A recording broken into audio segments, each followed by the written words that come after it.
Saudações tricolores, sejam muito bem-vindos ao nosso primeiro Giro do Almoço aqui no Jornada KTO 1902. O meu nome é Júlia e a minha missão aqui é te manter muito bem informado sobre tudo que tá rolando no Fluminense.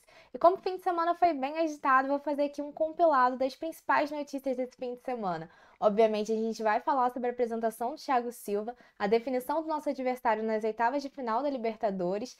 Temos notícias também sobre John Kennedy e Diniz, João Neto, John Arias, João Lucumi e sobre o nosso jogo do fim de semana, então vem comigo. Pra começar, se você não está por dentro, o Giro do Almoço é um novo quadro de notícias aqui do Jornada, que vai ao ar de segunda a sexta, sempre a 1h da tarde.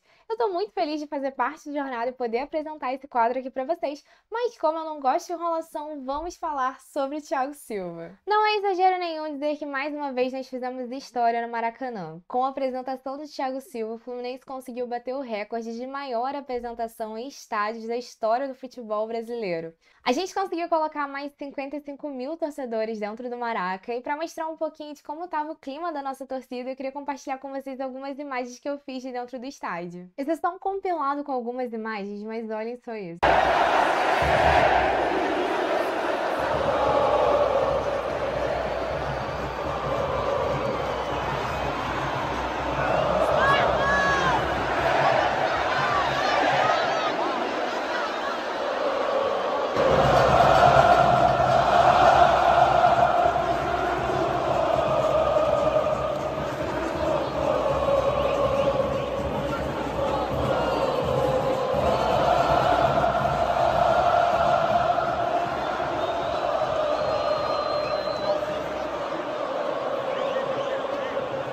A verdade é que Sorriso Maroto, Ferrugem, Mumuzinho fizeram um show lindo, mas o maior show mesmo foi da nossa torcida. Acho que ninguém tem dúvidas de como o Thiago Silva é um reforço pra gente dentro de campo.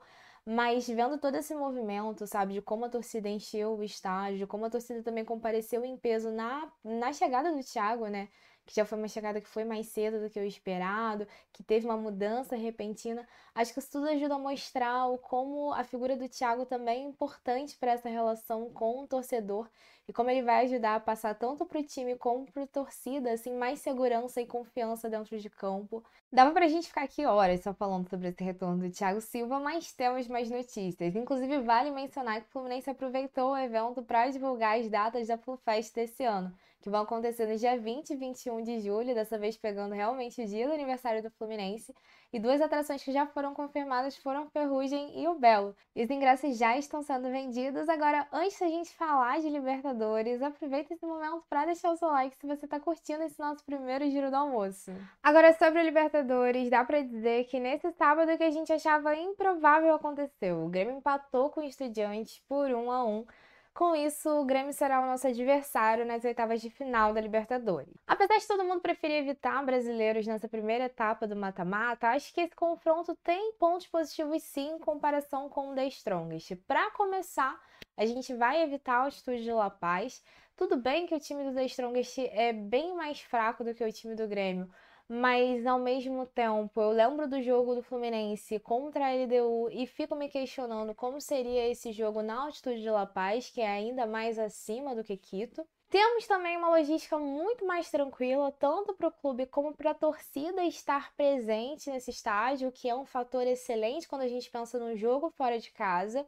Vamos decidir em casa, independente de ser o Grêmio ou The Strongest, isso já era garantido. E se o Fluminense chega nas quartas de final, chega ainda com muito mais peso dentro da competição por ter enfrentado um dos confrontos mais difíceis dessas oitavas. Agora, serão confrontos fáceis? Não, a gente não pode se iludir. O Grêmio é um adversário muito mais forte do que o The Strongest.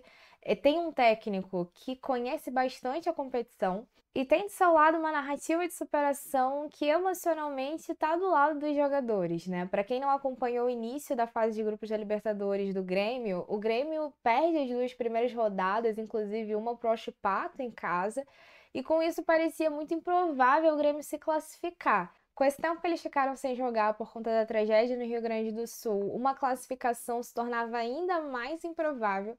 E aí agora eles voltam e conseguem essa classificação, vencendo o Huachipato fora. E ok, empataram com o Estudiantes, mas enfim, né? O objetivo principal e que parecia muito distante foi alcançado, que era essa classificação. Então isso pesa ao lado deles. Ai, Júlia, mas estão dizendo que o Grêmio entregou porque preferiam enfrentar a gente. Assim, esquece da conversa fiada e foca no que eu vou falar agora. As oitavas de final elas vão acontecer em agosto. Até lá, o Fluminense tem condições de estar muito melhor do que está hoje. Disseram que o Fluminense não é nenhum bicho-papão? Vou dizer uma novidade, o Grêmio também não é nenhum bicho-papão. Ah, mas eles estão com soberba, eles estão dizendo que são favoritos. Deixa achar, deixa dizer. Os colorados fizeram a mesma coisa no ano passado e só um ficou de pé para contar a história e levantar a taça. Preciso nem dizer quem foi, né? Se você tá assistindo esse vídeo até aqui e tá gostando do conteúdo, eu vou te pedir para se inscrever aqui no Jornada e agora vamos falar sobre as outras notícias do fim de semana. Na sexta-feira da apresentação do Thiago Silva, John Kennedy e Fernando Diniz foram almoçar juntos após o treino. Segundo a matéria do GE, do Marcelo Neves e Thales Soares, esse almoço teve uma conversa que durou 3 horas, e entre os assuntos que eles apuraram, a conversa foi sobre a vida pessoal do John Kennedy, seu círculo familiar, suas pretensões de vida, e a matéria deixa claro que o Diniz confidenciou a pessoas próximas que ele não quer perder o John Kennedy, considera o John Kennedy uma pessoa rara. Acho importante a gente ver o Diniz ainda nesse movimento de se aproximar do John Kennedy, talvez se no momento em que ele foi afastado do clube, ele foi uma dúvida pra gente. Dá pra dizer que depois dos últimos gols que ele deixou, foram gols decisivos. O John Kennedy é uma peça ainda importante que pode dar muitos frutos ao Fluminense, então a gente não tem muito mais informações sobre esse conteúdo, mas acho interessante essa informação dessa conversa. Sobre outro moleque de Xerém decisivo, o João Neto, que está emprestado para o CRB, disputou nesse domingo a final da Copa Nordeste contra o Fortaleza e fez os 2 gols da partida que levaram o CRB à disputa por pênaltis. Converteu também o seu pênalti, o que não foi suficiente para vencer o Fortaleza. Acabou que o Fortaleza saiu vitorioso da Copa Nordeste. Mas, assim, fez com que a gente se questionasse mais uma vez o que o João Neto está fazendo emprestado. Acho que principalmente nesse momento em que a gente vê o ataque do Fluminense com algumas dificuldades, o que faz a gente pensar, né? Talvez a gente vá nessa janela atrás de um reforço para o ataque. E a gente tem o João Neto que poderia, né, tá atuando pelo Fluminense. Vamos ver se essa atuação pode mudar alguma coisa com relação ao empréstimo do João Neto. Outro que fez gol nesse fim de semana foi o John Arias no sábado pela seleção colombiana no amistoso contra os Estados Unidos. O Arias foi quem abriu o placar nessa partida. Como eu não assisti esse jogo, eu fiquei com a análise que o Gabriel Amaral fez lá no Raiz Tricolor. Segundo ele, o John Arias também teve alguns passos que não foram tão felizes nessa partida, mas o resultado do jogo foi uma goleada da Colômbia por 5-1. Então ninguém tem dúvidas que a Colômbia está chegando muito forte para essa Copa América e que o John Arias vai ser destaque nesses jogos, assim, dificilmente isso não vai acontecer. E a gente vai ter que rezar muito se a gente quiser que o John Arias permaneça aqui no Fluminense depois dessa janela de transferências. E novidades sobre o outro colombiano da equipe, o João Lucumí, que não vinha ganhando espaço no profissional, foi relacionado para disputar o Campeonato Carioca Sub-20 pelo Fluminense, e já deixou 2 gols na estreia na vitória por 2-1 contra o Sampaio Corrêa. O Jean Lucumí está emprestado ao Fluminense pelo Boca Juniors de Cali até o momento, mesmo ele tendo chegado no início da temporada, a gente não tem muito o que falar do jogador por não ter visto ele atuar de fato em campo. Só lembro dele entrando no segundo tempo da semifinal do Carioca contra o Flamengo. Mas se ele continuar indo bem com a base, o Fluminense pode ver uma oportunidade de adquirir o jogador que tem um valor ali baixo para aquisição e vender futuramente por um valor mais alto ou de repente até aproveitá-lo no profissional, afinal ele é um jogador muito novo, né? Mas vale mencionar que esse jogo não teve transmissão, então a gente também não tem como saber como foram esses gols. Esse vídeo já estava pronto para ir pro ar quando repercutiu uma fala do Ancelotti sobre o Mundial de Clubes em uma entrevista. Olha só o que ele falou. O Real Madrid não vai para o Mundial de Clubes. Rejeitaremos o convite, assim como outros clubes. Só um jogo do Real Madrid vale 20 milhões de euros. E eles querem nos dar esse dinheiro para toda a competição. De jeito nenhum. Essas foram palavras do Ancelotti na entrevista. E a repercussão não foi positiva, então o Real Madrid já se retratou com relação a essa declaração. Em nota oficial eles colocaram: o Real Madrid comunica que em nenhum momento foi questionada sua participação no novo Mundial de Clubes que a FIFA organizará na próxima temporada 24-25.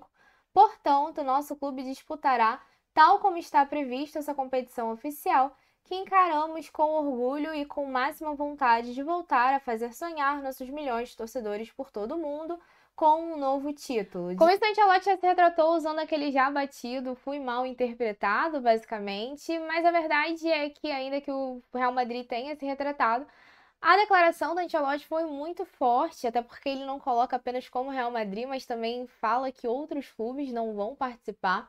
O que indica que muito provavelmente ele não é o único técnico europeu de um grande clube que considera que financeiramente não compensa disputar o Mundial de Clubes da FIFA. E pra gente é muito ruim, né? Porque o Real Madrid é o clube com maior visibilidade na competição, até pensando em patrocínio, numa continuidade desse formato de Mundial. E bem, que bom que o Real Madrid decidiu se posicionar oficialmente com relação a essa declaração e contra essa declaração do Ancelotti, mas vale a gente ficar aí atento porque talvez a gente veja uma postura parecida com relação a outros clubes. Talvez pela repercussão negativa, isso não soe tanto, não reverbere tanto, mas ainda é possível, afinal, como eu falei, acredito que o Ancelotti não esteja sozinho nessa. Para finalizar, a partida desse domingo entre Fluminense e Cruzeiro pelo Brasileirão Feminino terminou com vitória do Cruzeiro por 2-0. Apesar do resultado negativo, o Fluminense permanece na nona colocação, mas a tabela pode bagunçar um pouco por conta dos jogos remarcados de Grêmio Internacional que começam a ser disputados nessa semana. De qualquer forma, o Fluminense só volta a jogar na competição na semana que vem contra o América Mineiro. As informações para assistir essa partida a gente passa no início da próxima semana. Por hora, esse foi o nosso primeiro Giro do Almoço. Espero que vocês tenham gostado. Saudações tricolores e nos vemos amanhã à 1h da tarde.